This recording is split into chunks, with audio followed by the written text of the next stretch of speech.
G'day folks, today we're going to take a closer look at the DJI RoboMaster S1. DJI released this last Tuesday. I just got mine shipped to me yesterday. This is quite possibly the very first RoboMaster in Canada, as they were only released in US and Chinese markets. Maybe a few other countries, I'm not 100% sure at this time, but definitely not in Canada, and it was kind of a logistical nightmare to get it here. It did finally make its way here, so we're just going to go in, we're going to talk about it, I'll give you my thoughts on it, so let's just jump right in and take a closer look.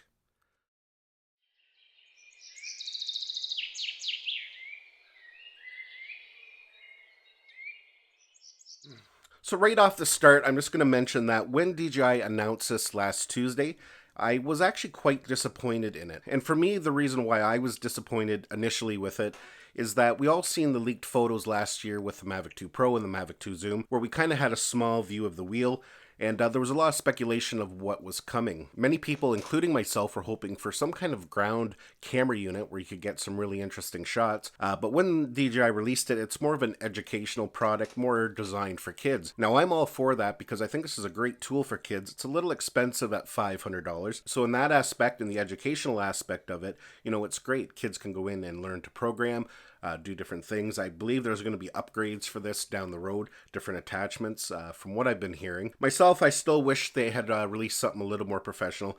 A ground unit that you could attach a gimbal on and get some like ground footage would have been really cool. In the pictures, when you see it online, it actually looks like it's just a kid's toy. It looks cheap, but there is nothing cheap about this. The materials that they've used, the build quality, the durability of it, think your Mavic Pro or your Mavic Zoom. It's kind of the same kind of materials and build quality. There's a lot of weight to this. I was actually very shocked at how heavy this is. I'm not sure of the exact weight. I'll maybe throw that up on the screen. With that all said, for the most part, this is not for the typical DJI user.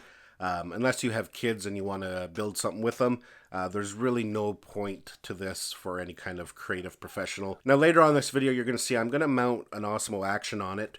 Just on the top here, I'm going to put a sticky plate or a sticky mount, one of those mounts up top there.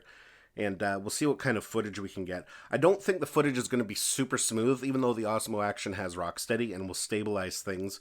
Just the way this thing moves, because of its Mecanon wheels, it can move sideways like that, it can go frontwards, but it is a little bit jerky. Even on the slowest settings, when you go to turn it, it's like, you know, pretty fast. So I don't think we can get some really nice smooth shots with an action camera mounted on the top. Building this unit was fairly easy. It does come with very detailed instructions. Not once putting it together was I confused, which is good. You know, if there's going to be kids building this, it has to be very clear and easy to follow.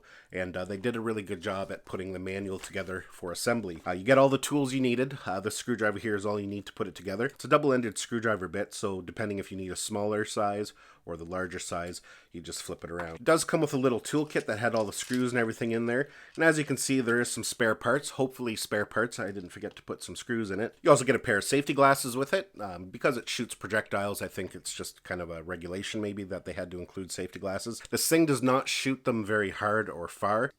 In fact, there's a limiter on there. If you have it angled up too high, the gun, it won't fire. You get a message up on the screen saying it's at a too high an angle. And I think they do that so you can't actually shoot people in the face. You get this part here too. This is how you assemble the Mecanon wheels. You put all the parts in it, lay it in, and then they kind of click together. You get a jar of beads. These beads are really tiny. You soak them in water for 4 hours and they swell up quite a bit. There's quite a few in there, so that would last you a long time. I'm assuming at some point they're going to be selling extras of these on their website. Nothing yet. You know how DJI is with accessories. It could be months before we start getting stuff like that on their website. You got a roll of blue tape with it because you can program this thing to follow a blue line on the ground. And so they do include that as well. Then you get a pack of different numbers. These are things that you can put around your house. If you're doing like a solo mission, you can shoot at them and get points. So yeah, everything you need is included to have fun with this unit right out of the box. Just a couple interesting things here. Like I said, it's Mecanon wheels, so you can move in any direction, and it's very fluid. When you're in there in the app using it, it's very responsive. At the top here, we have an FPV camera, and it records at 1080. And right at the top of it, you can see we have a spot for a memory card. If you can see that there, spot for a memory card.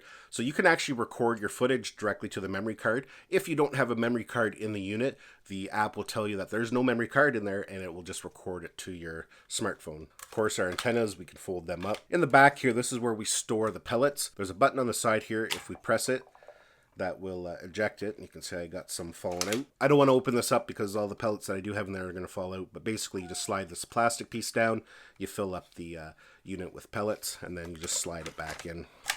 This back compartment lifts up to reveal the battery. You can see there's the battery.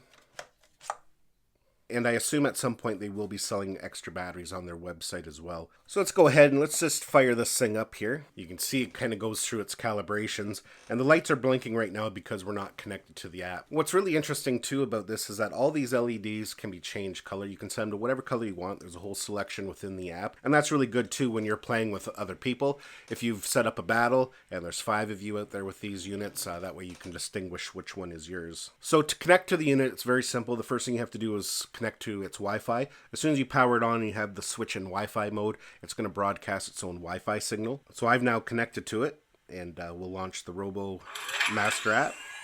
And you can see right away it's now connected. Controlling it's very simple. On the right hand side you can see we can switch the point of view. That kind of spins the unit around whichever way you want. And on the left hand side, this joystick here controls the movement. So it's very sensitive. I am on a desk here. I don't want to play with that too much because I'll end up sending it flying here. You can see we have 2 ways in which to fire the pellets. And if we go to settings, we can actually set it to infrared beam. We can shoot lasers instead of the pellets. And down here at the bottom is how we stop and start recording. It does have a zoom function. You can see when I do that. That way if you are trying to fire at different things, you can press the zoom function and it goes in and out. It's got a thing called custom skills. So if you've programmed it to do anything, you can tap on it and it will do whatever you tell it to do. And it also has a very basic version of follow me. If you click on that, you can select an item in there in the grid and it'll follow you around. So that's kind of cool as well. So if we go back to the main interface, you can see we can either select solo battle. Battle is if you're going to be playing with other people, I do believe. And then we have lab.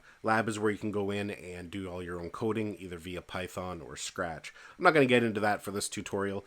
I didn't actually even really buy it for that, the programming aspect of it.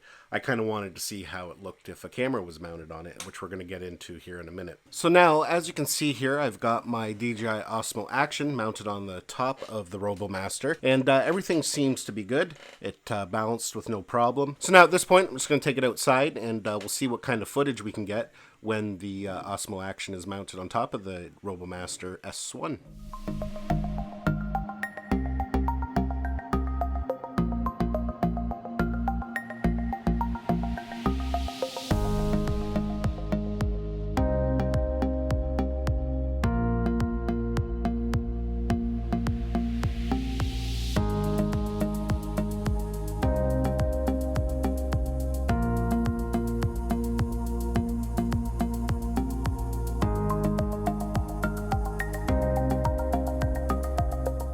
So yeah, folks, as you can see, the quality of footage you get by attaching a camera to this unit is kind of mediocre at best. The thing you have to remember with a unit like this is that it has very hard tires. These Mecanum wheels have these rubber rollers on them and there's no give to them. There's no suspension in the unit, so every little bump on the road is really going to be exaggerated on the camera. And even though cameras like this have built-in stabilization, it only works so well. So if you're thinking about buying the RoboMaster to get some interesting footage with your Osmo Action, Osmo Pocket, or possibly a GoPro, I would definitely not recommend it. There are better options out there for a situation like that, which I'll get into here in a minute. The other thing I did notice with mine is that a couple times I had to stop the unit, restart it, lost its ability to move up and down. So I think the weight on there was really affecting it. So definitely that could do some permanent damage to the motors inside this unit over time. And the other thing too with this is because of the Mecanum wheels, it's really hard to keep it tracking straight. As you're filming, it's kind of drifting off to one side or the other.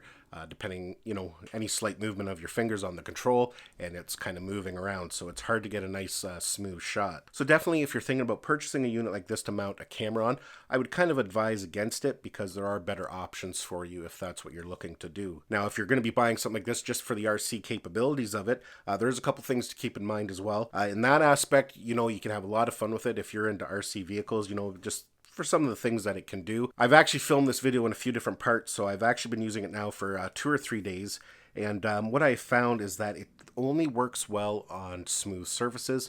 You cannot use this on grass at all. It does work on grass if it's very short and there's no grades. As soon as you get a bit of a grade with grass, the wheels will just spin. It can't get any kind of traction. And also found on pavement, if there was too much of a grade, it had a hard time climbing back up. So in that aspect, again, for RC enthusiasts, this may not be the best option either. This really only works well on flat, smooth surfaces such as asphalt or concrete. But for its intended purpose as an educational robot for kids, I can really see this engaging a lot of kids and really getting them into robotics and electronics. And as stated earlier, for the average DJI consumer, this is probably not something that you're going to have any interest in. If you're into filmmaking and just looking for ways to get interesting shots, this is definitely not something that would be beneficial to you. If you're looking at a unit to get some good ground shots, I would recommend something like this. This here is the Traxxas Slash. This is the four-wheel drive version. You can see it's quite dirty. I've already been out having some fun with it.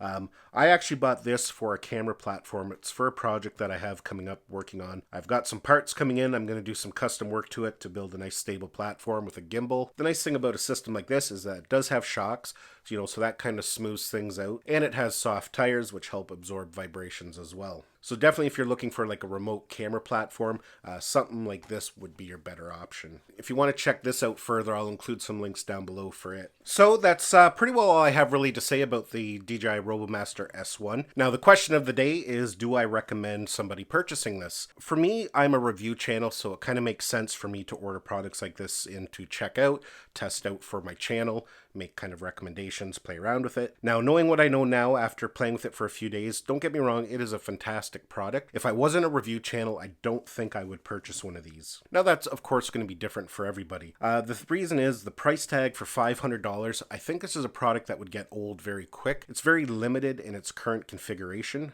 Unless you have friends who purchase them as well and you can go out and do battles, that would kind of add some extra interest as well. But as for a solo unit, it's going to be kind of limited to what you can do with it. Of course, you can go in and code different things, but even that, I think there's better tools, educational tools for kids that don't cost as much money. At $500, it's a pretty big price tag. Those motorized Lego sets and mechanics and different things like that, they're a lot cheaper and they're more flexible. Like with the Lego ones, you can add on. There is like no limit to the possibilities of what you can do with them with engineering and building. They don't have the coding aspect of that, but that's not something that everybody is going to be interested in. Let me know down in the comments what you think. Is this worth $500? Is a good educational tool for kids? Now, with everything said, I really hope that DJI has all this stuff out of its system and they can get back to creating awesome drones. We haven't seen a new drone from DJI in almost a year. We got the Osmo Pocket at Christmas time. We got the Smart Controller, which was drone related. It wasn't a drone, but still an accessory. Then we got the Osmo Action and now the RoboMaster.